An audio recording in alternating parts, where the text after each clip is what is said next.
देखो, पिछले लगभग 3 साल से ब्लैकपिंक की लीसा और फ्रेडरिक आर्नोल्ट के डेटिंग रूमर्स कभी खत्म ही नहीं हुए। हर कुछ महीने बाद दोनों किसी न किसी जगह एक साथ स्पॉट हो जाते थे और लोग फिर से बोलने लगते थे कि हाँ भाई कुछ तो चल रहा है। लेकिन अब अचानक सोशल मीडिया पर ब्रेकअप रूमर्स ट्रेंड कर रहे हैं। और शौक वाली बात यह है कि जिन दोनों को लोग ऑलमोस्ट कंफर्म्ड कपल मान चुके थे, उन्होंने आज तक ऑफिशियली अपना रिलेशनशिप कंफर्म ही नहीं किया है। तो आज बात करेंगे पूरी टाइमलाइन की। डेटिंग रूमर्स शुरू कहाँ से हुए, ब्रेकअप रूमर्स कहाँ से आए, और क्या सच में दोनों अलग हो चुका है या फिर इंटरनेट फिर से ओवर रिएक्ट कर रहा है। और अगर आपको भी के पॉप की अपडेट्स पसंद है तो चैनल को सब्सक्राइब जरूर कर देना। So let's start. अब अगर किसी को लग रहा है कि ये बस एक नॉर्मल डेटिंग रूमर्स था जो 2-3 हफ्तों में खत्म हो गया था, तो ऐसे बिल्कुल नहीं है। एक्चुअली लीजा और फ्रेडरिक आर्नोल्ट का नाम ऑलमोस्ट 3 साल से साथ में लिया जा रहा है। और इंटरेस्टिंग बात यह है कि ना लीसा ने कभी रिलेशनशिप कंफर्म किया, ना फ्रेडरिक ने।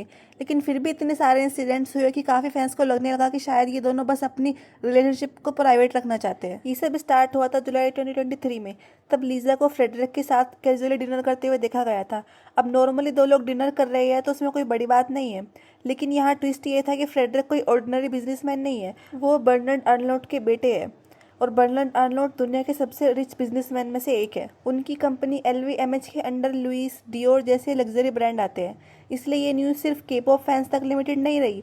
ग्लोबल एंटरटेनमेंट मीडिया ने भी इसको कवर करना स्टार्ट कर दिया। उसके बाद धीरे धीरे और भी कोइंसिडेंस सामने आने लगे।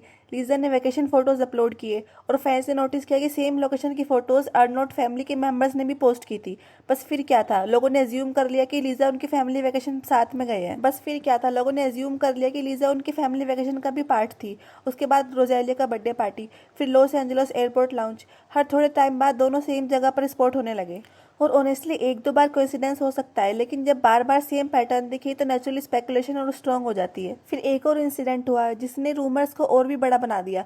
रिपोर्ट्स के अकॉर्डिंग फ्रेडरिक थाईलैंड में लीजा की फैमिली के साथ भी टाइम स्पेंड करते हुए दिखे गए और कहा गया कि वो बैंकॉक में भी फैमिली डिनर का पार्ट थे। अब ऑब्वियसली किसी के फैमिली मेंबर्स से मिलना जनरली एक सीरियस स्टेप माना जाता है। इसी वजह से काफी लोगों को लगा कि शायद ये रिलेशनशिप सिर्फ रूमर से थोड़ा आगे बढ़ चुका है।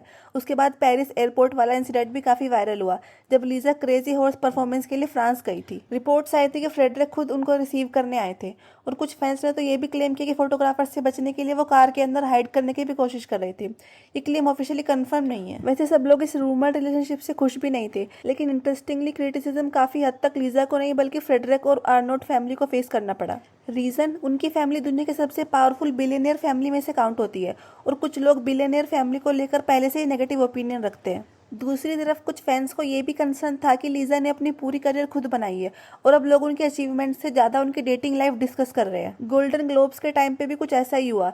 लीजा अपनी एक्टिंग प्रोजेक्ट्स और करियर की वजह से हेडलाइन में थी, लेकिन सोशल मीडिया पर कुछ लोग ये क्लेम कर रहे थे कि फ्रेडरिक की कनेक्शन की वजह से उन्हें अपॉर्चुनिटी मिली है। हालांकि इस बात का कोई प्रूफ सामने नहीं आया कभी, और फैंस ने भी इस बात का जवाब दिया था। उन्होंने कहा कि लीजा फ्रेडरिक से मिलने से पहले ही ग्लोबल सुपरस्टार बन चुकी थी, लग्जरी ब्रांड एम्बेसडर भी थी और वर्ल्ड वाइड फैन बेस भी ऑलरेडी बना चुकी थी, तो उनकी सक्सेस का क्रेडिट किसी और को देना अनफेयर है। अब आते हैं लेटेस्ट रूमर पर। इस साल मार्च में लीजा ने अपने बर्थडे सेलिब्रेशन की फोटो शेयर की। कैप्शन था, last lap of my 20s with my favourite people. सब कुछ नॉर्मल था, लेकिन फैंस ने एक चीज नोटिस की, फ्रेडरिक कहीं भी नजर नहीं आए। अब ऑब्वियसली सिर्फ बर्थडे मिस कर देने से ब्रेकअप प्रूव नहीं हो जाता, दोनों बिजी भी हो सकते हैं। लेकिन क्योंकि पिछले 3 सालों से लोग इन दोनों को क्लोजली फॉलो कर रहे थे, इसलिए फैंस ने इसी बात से ब्रेकअप थ्योरीज बनाना स्टार्ट कर दिया। फिर एक और रूमर वायरल हुआ। सोशल मीडिया पर कुछ फोटो सर्कुलेट होने लगी जहां क्लेम किया गया था कि फ्रेडरिक किसी न्यू गर्लफ्रेंड के साथ है। फोटोज देखते इंटरनेट ने ऑलमोस्ट ब्रेकअप कंफर्म ही कर दिया, लेकिन बाद में पता चला कि वो फोटोज रिसेंट की नहीं थी और जिस लड़की के साथ उनका लिंक किया जा रहा था वो जर्मन मॉडल कैरोलिन डोर थी, जो आर्नोल्ड फैमिली को काफी सालों से जानती है। मतलब जो एविडेंस ब्रेकअप प्रूव करने के लिए यूज हो रहा था वो एक्चुअली पुराना निकला, और इसलिए काफी फैंस ने कहा कि ये थ्योरी भी स्ट्रॉन्ग प्रूफ नहीं है। लेकिन रूमर्स यही नहीं रुके। रिसेंटली वैनिटी फेयर के इंटरव्यू में भी पब्लिकेशन ने मेंशन किया था कि फैंस को लग रहा था कि शायद लीजा और फ्रेडरिक अलग हो चुके हैं। इंटरेस्टिंग बात यह थी कि लीजा ने रिलेशनशिप पर एक भी क्वेश्चन आंसर नहीं किया। रिपोर्ट्स के अकॉर्डिंग उनकी टीम ने पहले ही रिक्वेस्ट की थी कि पर्सनल रिलेशनशिप से रिलेटेड क्वेश्चन अवॉइड किए जाए और इंटरव्यू सिर्फ करियर पर फोकस रहा। उसके बाद एक और क्लिप वायरल हुई। लाई डिटेक्टर इंटरव्यू में लीजा से पूछा गया, आर यू हार्ट ब्रेकर, और लीजा ने जवाब दिया, नहीं, मुझे ही ज्यादा हार्ट ब्रेक मिला है। बस ये एक लाइन सुनते इंटरनेट ने फिर से थ्योरीज बनाना स्टार्ट कर दिया। कुछ लोगों ने इसी को ब्रेकअप हिंट मान लिया, लेकिन रियलिटी ये है कि लीजा ने किसी का नाम नहीं लिया, न फ्रेडरिक का न किसी रिलेशनशिप का, तो ऑफिशियली अभी भी ब्रेकअप कंफर्म नहीं हुआ है। फिलहाल जितनी भी बातें चल रही है वो ऑब्जर्वेशन और फैंस थ्योरी पर बेस्ड है। ऑफिशियल कंफर्मेशन का वेट अभी भी है। वैसे आपको क्या लगता है कि सच में ब्रेकअप हो गया या फिर ये दोनों हमेशा की तरह अपनी पर्सनल लाइफ प्राइवेट रखना चाहते हैं? कमेंट करके जरूर बताना, लाइक शेयर और सब्सक्राइब करना। मिलते हैं नेक्स्ट वीडियो में। Thanks for watching.